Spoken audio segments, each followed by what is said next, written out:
Hi, I'm Kahdeidra Monét Martin, and I'm a PhD student in urban education at the Graduate Center. I'm also a Mellon Humanities Alliance Fellow. Hi, I'm Siqi Tu. I'm a PhD student in sociology at Graduate Center CUNY and also a Futures Initiative Graduate Fellow. Hi, I'm Christina Katopodis. I'm an English PhD candidate at the Graduate Center CUNY and a teacher here at Hunter in the English department. Hi, I'm Gustavo Jiménez. I'm a PhD candidate in the Spanish department at the Graduate Center, and I'm also a graduate fellow for the Futures Initiative.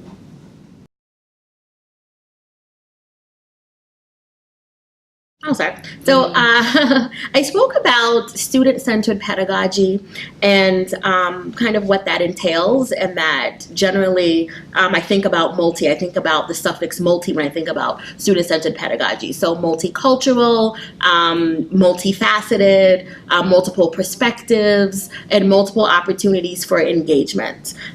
So I also shared a lesson plan that I had created that showed different aspects of student-centered pedagogy and the various ways using the theory of universal design for learning as well as Bloom's taxonomy. What are the various ways that I try to meet the needs of different types of learners in my classrooms from different perspectives?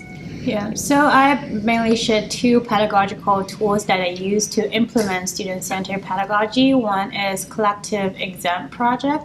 I usually ask students to design their own exam using the span of 2 class sessions.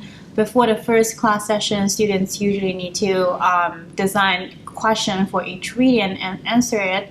And during the first class session, they're going to discuss and vote on a specific question that we're going to use, and then on the second class session they're actually going to take the exam. They already kind of know what it's about. So in this way I think they can pay more attention to the content instead of the stress of the exam, kind of bring exam the way it is supposed to be, and also give the instructors an opportunity to evaluate whether the teaching goals of myself really align with what they find to be important. So also give students more acquire skills to know how to ask the right question. And the second part of the pedagogical tools that I shared is student-led discussion. Basically, I ask students to take leadership in teaching the course, and they usually prepare for what is important on the reading and ask the class, engage in discussions about a specific class. I asked them to take the class time of 20 minutes to the whole class. Usually they use the whole class, just basically they are the teacher, and I kind of try to restrain myself from being an instructor of like interrupting too much. Just be a participant as any other students, and do a recap session at the end of each class. I talked about how my students participate in co-creating the syllabus with me. I've done this in the past where students have voted on one text that we would talk about in terms of content. I've done it where students have voted on 2 weeks worth of content. And recently, and this is what I talked about in our session, my students voted not only on the majority of the course content from October through December of the fall semester, but they also deliberated and voted on all of the course requirements that I had given them some prompts to do so and some structure to do so. So on the first day of class, what I did was I introduced them to the syllabus and to this concept of participation democratically in the process of creating the syllabus together, and they met in groups for 45 minutes to start reviewing their assigned section of the syllabus that they would propose to the class. And then in the second class session, they proposed their changes, and the students deliberated proposed amendments to it and voted to agree on the final version. And then on the third class, because of course time goes over sometimes, I had 15 minutes at the end of class for us to reconsider and revise some of the decisions that had been made in the previous class, so that they had time to sleep on it, revise some of their decisions, and think about what would be the best way to go forward in the class.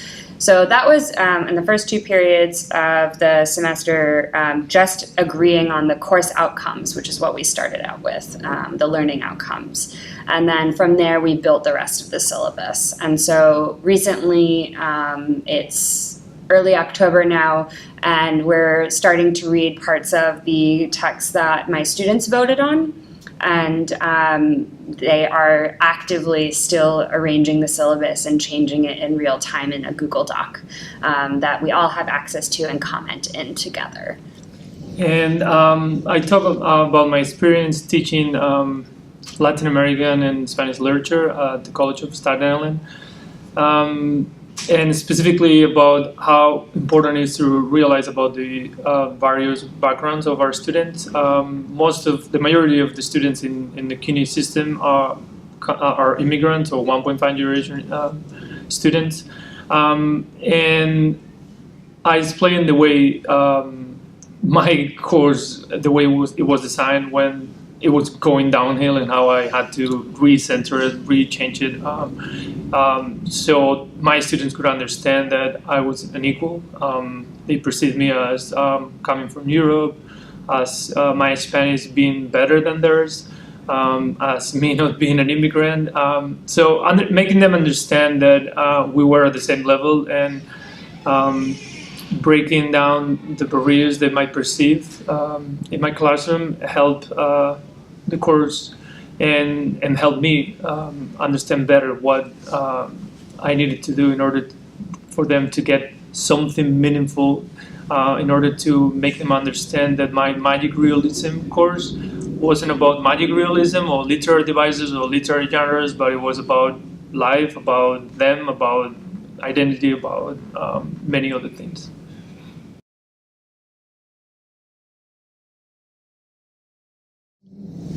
Well, I have seen, since I started really being cognizant of multiple representation and trying my best to really have fun and think about, the various ways that I can present material visually, orally, kinesthetic, how can I implement games where we're moving. I've really seen an increase in engagement with my students, in comfort and confidence, right, as well. So that, once we kind of move beyond the page and move beyond the text, right, academia, the premium in academia is the written word, right? Not even so much speaking, but it's the written word. And but of course, we use our whole bodies in order to learn, right? We move through the world using, our entire bodies and using multiple modalities. So I think once we move beyond that, then I've seen, pretty much, I would say the majority of students in the class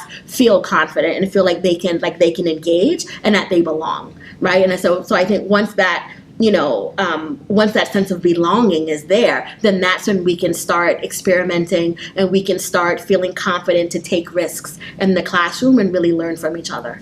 Yeah, so similar to her, I think the student-centered pedagogical tools that I shared basically give students 2 benefits. One is give every student equal voice in the classroom, because each student got to design their own midterm or final exams, or each student get to teach one of the class the way they wanted. So even those shyest ones who are given, who tend not to speak up in the classroom, tend to have the opportunity to express themselves and feel equal as the instructors and as other students. And secondly, both practice kind of engage students more. Students like to hear from other students, teachers sometimes more than professors, and also they tend to take ownership of their own project more than, when professor design the exam, they have to take it. It's more passive. So basically it was a way to engage them more, make students more active in their own learning.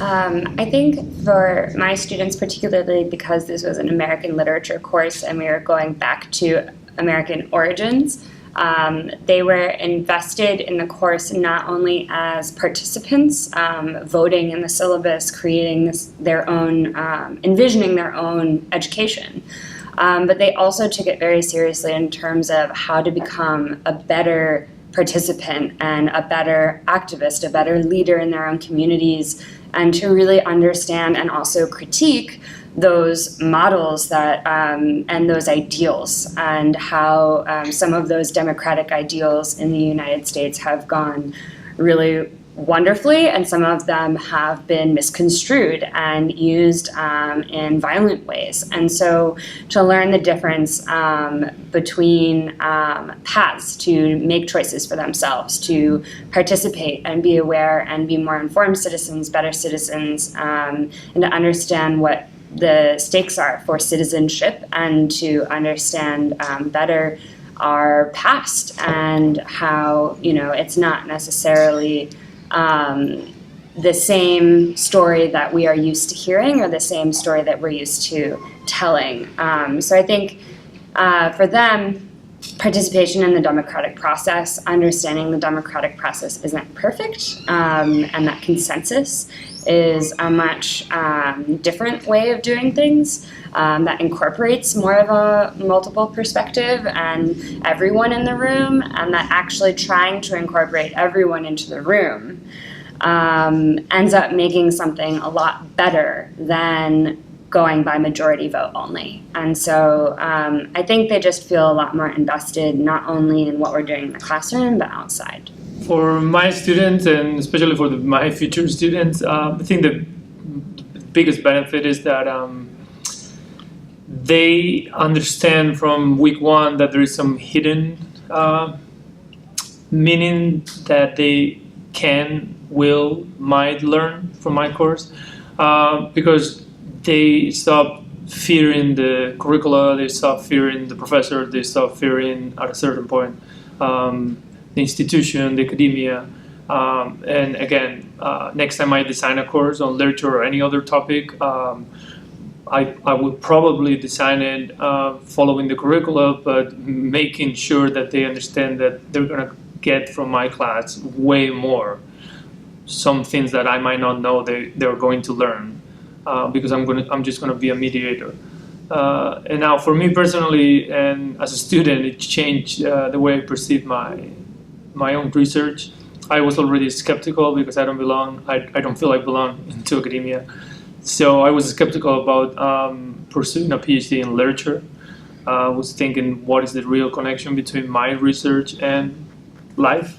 And now I see it. Now I see very attractive ways to share many important things through literature or through any other topic. But literature is, to be honest, one of the most beautiful ones.